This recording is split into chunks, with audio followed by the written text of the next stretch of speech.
Bed ஷாப்பில் வந்து எப்படிலாம் பிஸ்னஸ் வரும். இப்போ நீங்கள் வந்து ஆன்லைனை தாண்டி நீங்கள் வந்து உங்கள் பிஸ்னஸை டெவலப் பண்ணணுன்னா நீங்கள் உங்கள் கஸ்டமரை பற்றி நல்லா தெரிஞ்சுக்கணும். உங்கள் கஸ்டமரை உங்களுக்கு ஒரு உதாரணத்துக்கு ஒரே ஒரு எக்ஸாம்பிள் சொல்கிறேன். இங்கே ஒரு மோட்டிவேஷ்னல் ஸ்பீக்கர் வந்து சென்னையில் இருக்கார். அவர் வந்து என்ன சொல்கிறாருன்னா, அவர் வந்து ஒரு தடவை அவருடைய ஹேர் ஸ்டைலிஸ்ட்டு, அதாவது முடி வெட்டுபவர்கிட்ட இருந்து ஒரு ஃபோன் வருது. அவர் என்ன சொல்கிறாருன்னா வந்து, சார் இப்படி நான் வந்து ஆனுவல் ஹாலிடேக்கு நான் மொரிஷியஸுக்கு போகிறேன், உங்களுக்கு உங்கள் முடிவெட்டுற டைம் வந்து வருது, நீங்கள் ஒரு 3 நாள் முன்னாடி முடிவெட்டலான்னா நீங்கள் வந்து இத்தனை தேதிக்குள்ளால் வந்துடுங்க, இல்லைன்னா நான் வந்து போயிட்டு வரக்கு இத்தனாம் தேதி வருவேன், அதுக்கப்புறம் முடிவெட்ட வரேங்க. அப்போ அவர் கேட்குறாரன், எப்படி உங்களுக்கு தெரியும் நான் வந்து முடிவெட்டுற நாள் இப்போ வருதுன்னு? இல்லை, நீங்கள் ரொம்ப கரெக்டாக 28 நாளைக்கு ஒருக்க முடிவெட்ட வர்றீங்க என் கடைக்கு, நீங்கள் கடைசியாக வந்த நாள் இன்னையிலேருந்து இது. ஸோ நான் என்ன சொல்கிறேன்னா, அதை ஒரு ப்ரொஃபஷ்னலாக பண்ணும்போது யார்கிட்டனாலும் திரும்பி போகும்.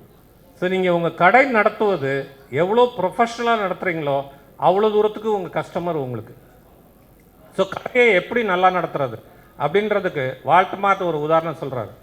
கடையை எப்படி நடத்துறது அப்படின்றது படிக்கிறதுக்கு 100 புத்தகம் இருக்கலாம். ஆனால் நான் கற்றுக்கிறது வந்து எந்தெந்த இடத்துலலாம் கடை இருக்கோ, எனக்கு காம்படிட்டர்னு யார் இருக்காங்களோ அந்த கடைக்கு போய் அந்த கடையை எப்படி நிர்வாகம் பண்ணுறாங்க அப்படின்றத வந்து நான் பார்க்குறேன். அந்த கடையில் கொஞ்ச நேரம் ஸ்பெண்ட் பண்ணேன்னா நான் வந்து நிறைய கற்றுக்க முடியும் அப்படின்றத சொல்கிறேன். இது ஒன்று. இன்னொரு விஷயம் வந்து என்னென்னா, முன்னாடிலாம் நம்ம கேட்போம், எங்கேப்பா உன் வீடு இருக்குது அப்படின்றத கேட்போம். இப்போ நம்ம வந்து ஒரு ஆள் உங்கள் கடைக்கு வர்ற ஆள்கிட்ட கேட்க வேண்டியது என்னென்னா, நீங்கள் எங்கே where you are living in social mediaன்னு கேட்கணும்.